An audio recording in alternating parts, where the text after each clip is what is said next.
Welcome to Blood in the Snow Radio, where we give you the latest news and interviews with the best in Canadian genre cinema. Here are your hosts, Robert Bellamy and Festival Director Kelly Michael Stewart.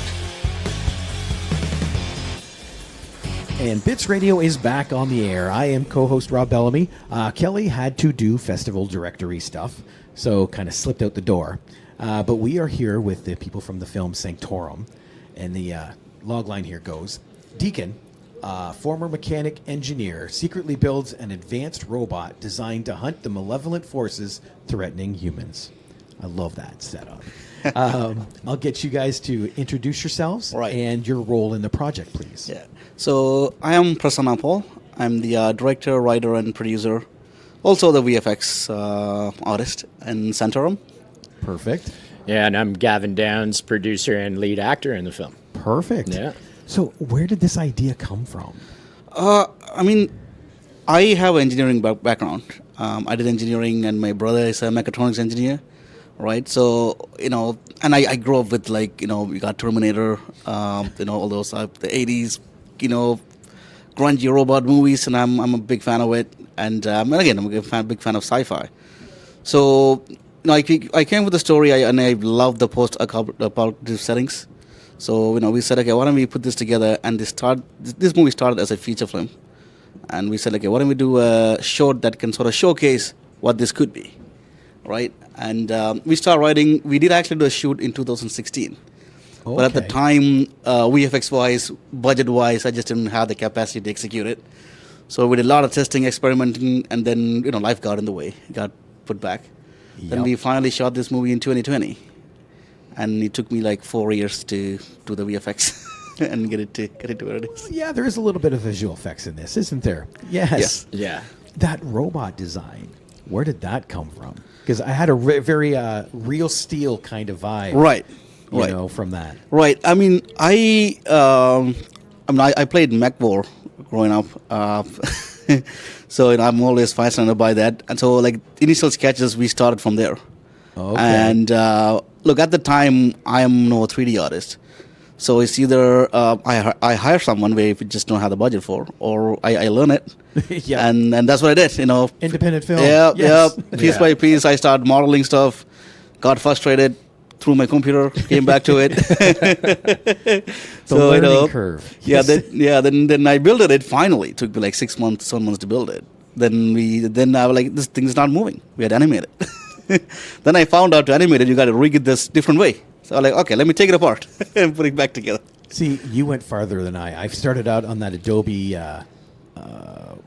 visual. What's the effects? After Effects. After Effects. Yes. And I spent 3 hours on this lightning thing, and I'm going, cool, it's an 8-second clip, and I hit play, and it's like nothing's happening, and then went boop, and it's like I spent 3 hours on one frame. Right. So yeah, delete. So I didn't get as far as you did. Yeah. That's amazing. Yeah. What's it like to act against what will be? Right, yeah. So obviously when you're just green screen and the only actor in the film and no dialogue was definitely a challenge. It had been the first time I was technically doing a silent film in a way and imagining the world around me. But working with Prasanna on all the pre-production, and I actually did costume and prop design as well. So it really helped me visualize the world. Plus, Prasanna had pre-viz and things like that, and all the concept art of what he wanted from the film. So I did have that visualization in my head, and just Prasanna and I talking about where we would take it as a feature as well really helped me explore the character and the world that Deacon lives in, and it also helped because, it is isolation, and he's, alone in this world, this post-apocalyptic world. He's lost everything from the wars that happened before. And so it helped me be in the moment. And in the place that we shot in, the location, it's his brother's mechanics garage, so it's got that grungy feel to it. Yeah.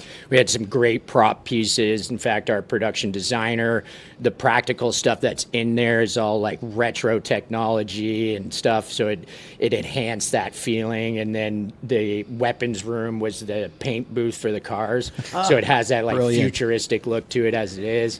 But still with that gritty vibe to it. So it helped to be in the moment and visualize what I was going to see. It's fun when you can go into set and say, what do we got to do? Nothing. Yeah, yes, right. It's perfectly set up. Right. And when you can find those locations. Yeah. Yeah. Like, did you purposely find what you needed, or did you get there and went, this is going to work, and you wrote for No, it? so my brother and my friend, they own this a mechanic shop right in Vaughan, and I've been there many times.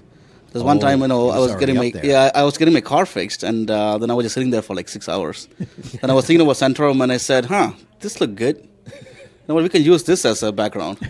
Then I went to the paint booth. Like, this could work as this. The paint booth can work as a sci-fi room, right? Then I went asked my brother, hey, like, can I get this garage for like a night? And he's like, yeah, sure, go ahead. Yeah. Then we did use a lot of stuff was in the garage, and also we bought in a lot of props. Like if you look at the Gavin's or the Deacon's control room, we got old 90s computer screens and all that kind of elements. Yeah. So we found a dude that was giving it out for like $150. Oh, perfect. So I just got them from him, and like we set it together, throw someone up, See, and that's an independent budget. yeah, and like and you walk in the garage and you like bump into some stuff. Oh, put this in there. This look cool. Yeah. Yeah. Carry this. And the great thing was that the day before we shot, Gavin was there in his costume, and he was helping us move all these things. And he's picking up engine parts, putting it away. And I asked him, dude, you're in the costume. Why are you doing it? And he's like, that's why I want to do it, because I want to get those organic grease on me. Yeah. Right. Oh, And like brilliant. I want to get those grease on my face and my fingernails and stuff like that. Then I guess you're not showering tonight. He's like, nope. It'll Yeah. be fun tomorrow. Yeah, no, it worked out great. It's so that's saved us a bit in the makeup too. Yeah. Yeah, no doubt. Yeah. That's true, though, about the natural placing of where grease would be moving stuff. 'Cause Absolutely. Normally, you would just walk in, let's put a little here, let's Right. put a little here. Yeah.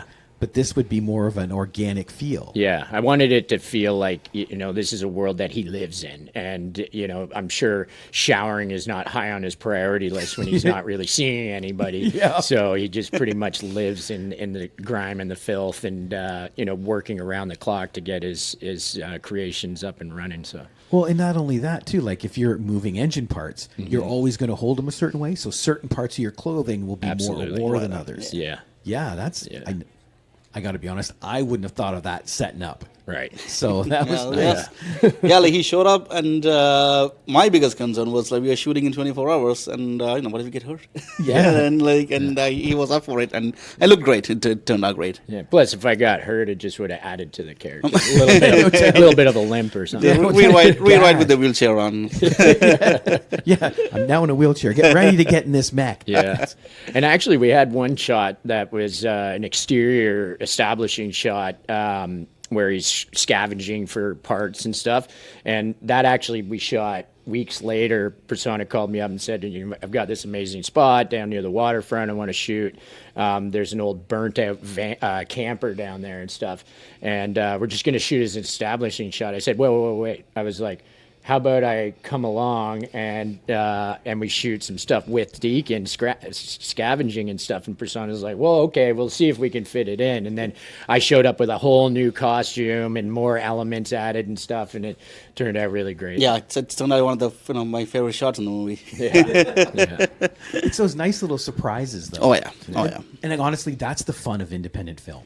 Right. On a big budget, that would never fly. No. Well, for sure. Yeah. No. And to collaborate and make something like that, because but here between me and Gavin, we are just one message away, a phone call away, right? Yeah. And even the other gun that we used, it's my airsoft guns. And initially I was going to bring them to set, and Gavin said, hey, just give it to me for a night. And he took it, he would file them, and he put some burn marks on them, made it like aged, he put some aging to it. Right, which I never thought of, or didn't have the time to do it. Right, so those elements definitely played a part. And kudos to him for taking that on and make that happen. Well, And then the welding mask. Yeah. It's cool. But see, you're right. You would use the airsoft because guns always look like guns. Right. Yeah. But in a post-apocalyptic world, this would be your piece of defense for years. Right. So Yeah. you would need that aging. And, Yeah. Right. Absolutely. And and those details that. Because from just if I just do it, I probably miss them, and that's why having someone like Gavin to come in and sort of look beyond that, right? And then that just shows how much investment he put into the role, right? He thought of the backstory. I mean, I did go in my backstory, but to visually execute that, I think that's great. Yeah. Well, and that's the one thing we were talking about earlier. I can't remember who was actually in here with me, but there's always a person that has a vision, but it literally takes a village to build that vision. Why not? Absolutely. And this is a prime example. Yeah, it's a lot happened in the shoot. Like, we were set to shoot on a Saturday, and Friday, our cinematographer DP's father passed away in Greece. Yeah. So I called and said, "Listen, Elias, that let's we'll cancel the shoot, right? We'll reschedule it and all that." And he said, "Paul," he calls me Paul, and he said, "Paul, listen, I became a DP because of my dad, and if anything he wants, he probably want me to go and shoot this movie right now." Yeah. And he shot the movie Saturday, and Sunday he flew to Greece. So For the funeral, yeah. yeah, and So that's why the film's dedicated to his father. And you probably did him the best service. You kept his mind off yeah, stuff. and he showed up, and because I knew about it, Gavin knew about it, nobody else on the set knew. But there's never a moment that you can tell there was something wrong. He was like onto it. He's such a professional. Yeah, Elias Adamas, he's a remarkable cinematographer, and the stories the guy has is unbelievable. And But yeah, going back to the point you were earlier, it's almost a village that came together, and it took us 4 years to finish it. Yeah. Yeah. Right. So But you finished it. we finished it. Absolutely. Yeah. And that's another thing. So many people, they don't cross that finish line. Right. Yeah. So just crossing it is a huge Right. achievement. And, So- and taking our time with it allowed other super talented people to come on board too, like our composer Laura. She scored the film, and she's an amazing composer, and all of it was recorded live in studio, live musical instruments and everything. And Nice. definitely. Yeah, and there's so many stories too, because life happens. Because when she started scoring this movie, she just got pregnant. Mm-hmm. And literally when she finished the scoring, she sent me a video, the last cello piece. And she said, "Prasanna, I did the last piece. Tomorrow I'll send you a mix." And that night she went to labor. And Well, that's she texts me saying, "How to deliver a baby, I'll send you the mix in a week." She just went through one delivery. The next one will, It's not what I meant by deliverables. Yeah, right. yeah. Oh, man. Well, guys, congratulations on this. Thank you. It's Thank you. such a fun watch. Yeah. And last question. You mentioned this was just a piece of a bigger story. Yes. What are your plans for that bigger story? So we right now have a treatment for a feature. And we're also exploring a potential TV show, whichever way, right? So we kind of keep it open for both ends, right? And me and Gavin right now in the process of completing the feature script, Nice. right? Yeah. And so hopefully, in a year or two, we'll be in the feature category in Blood on the Snows. See, I can see that episodic, that story of Deacon Right. being episodic. Right. Yeah, But it would be a interesting. great feature. Right. Yeah. Yeah. No, I that's think, yeah. I think the one benefit about episodic, obviously, is you can take a lot more time. You can do flashbacks. You can do a lot of character story development and stuff. But even as a feature, it would play really well. Absolutely. Well, guys, congratulations. And I look forward to seeing. All right, thanks Rob. so much. Yeah. Cheers.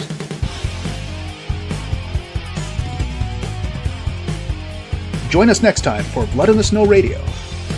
Bits Radio is a production of Three Evil Cats Productions in association with the Blood in the Snow Canadian Film Festival. For more information and to listen to other episodes, visit bloodinthesnow.ca and tweet us at BitsFilmFest. Music by Jan Gorman, produced and edited by Kelly Michael Stewart. I am